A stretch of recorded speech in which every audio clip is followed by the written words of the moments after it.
व्यक्ति बहुत अरसे के बाद देखा है।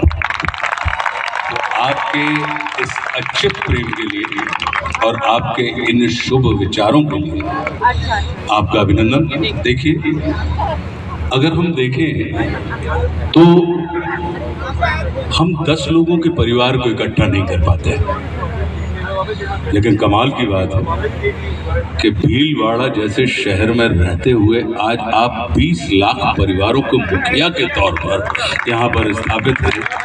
ये सचमुच में परमात्मा की अनुपम कृपा है कि उन्होंने आपके अंदर वह ध्येय आपके चित्त में, आपके चरित्र में और आपके चिंतन में स्थापित किया और उसे कार्य रूप में परिणत करने की क्षमता उन्होंने आपके अंदर प्रदान की।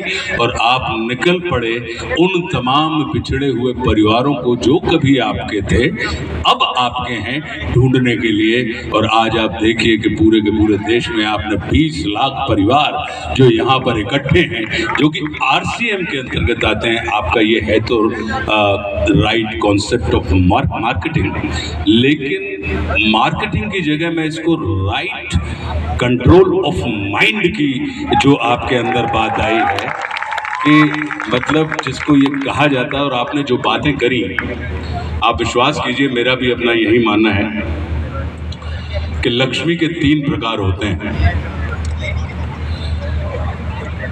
नीति से जो आती हैं वो लक्ष्मी कहलाती है। एक और मार्ग है, अनीति से भी लक्ष्मी आती है नहीं आती, लेकिन जो अनीति से लक्ष्मी आती हैं वो अलक्ष्मी या कुलक्ष्मी कहलाती है। लेकिन एक तीसरा मार्ग और है कि जो नीति और प्रीति से जो लक्ष्मी आती है वो महालक्ष्मी कहलाती है। तो आप इस तीसरे मार्ग पर चलने वाले यात्री हैं जो लक्ष्मी या अलक्ष्मी के उपासक नहीं हैं, आप महालक्ष्मी के उपासक हैं। और मेरा अपना ये मानना है कि लक्ष्मी और अलक्ष्मी इनका स्वभाव चंचल होता है, ये हाथ बदलती रहती हैं, कभी इस हाथ में आती हैं कभी उस हाथ में चली जाती हैं। हमें लगता है कि हम बदल रहे हैं, मगर माफ़ कीजिएगा, इनका स्वभाव इतना चंचल है कि ये बदलती हैं और हमको ये महसूस होता है कि शायद हमने हाथ बदला है, लेकिन नहीं। लेकिन जो महालक्ष्मी होती हैं उनका स्वभाव अचला होता है। वो जिस जगह एक स्थान पर बैठ जाती हैं फिर वो वहां से हिलती नहीं है। इसका कारण क्या है? क्योंकि महालक्ष्मी जी की शर्त होती है कि जो मेरी बहन सरस्वती से प्रेम करेगा, उसका आदर करेगा, मैं सिर्फ उसी के घर पर अपना स्थायी डेरा डालूंगा। तो महालक्ष्मी के लिए सरस्वती, अब सरस्वती क्या करती हैं? सरस्वती वही करती हैं जो अभी तो लोकचंद जी बोल रहे थे कि प्रीति की जो बात है कि वो दूर खड़े हुए व्यक्तियों को पास लाने का काम करती है। शिक्षा करती क्या है? शिक्षा जो करती है वो ये करती है कि दूर खड़े हुए व्यक्ति को पास लेकर जो आ जाए। अगर ये अवस्था है तो उसे शिक्षा करिए, मानिए। और यदि पास खड़ा हुआ व्यक्ति आपसे दूर चला जाए तो आप माफ कीजिएगा, हो सकता है कि आपके पास डिग्रियां हों लेकिन आप शिक्षित नहीं, साक्षर व्यक्ति की श्रेणी में आएंगे।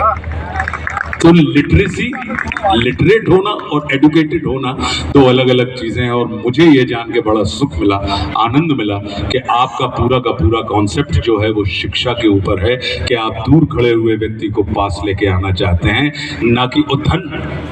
धन कहते हैं ना सर इसको, लक्ष्मी को क्या कहते हैं? गणित थोड़ी तो आती होगी, तो धन का निशान, धन का मतलब क्या होता है? जब अपन गणित में लगाते हैं बोले के साथ धन है मतलब प्लस। तो जो जोड़ने का काम करे वही संपत्ति धन कहलाती है, जो तोड़ने का काम करे वो संपत्ति धन की श्रेणी में नहीं आती है। इसलिए उसका जो साइन भी है जोड़ने का, वो अगर आप देखेंगे तो दोनों एक दूसरे को कहीं ना कहीं एक दूसरे को बीच में से, मध्य में से लोगों को लगता है काट रहे होते हैं, लेकिन मेरा अपना ये मानना होता है वो सेपरेट नहीं कर रहे होते हैं, वो एक दूसरे के साथ अपना अस्तित्व शेयर कर रहे होते हैं, तब कहीं जाके वो धन की स्थितियां बनती हैं। तो मैं बहुत आनंदित हूँ। दूसरी चीज, एक और चीज कहता हूँ सर,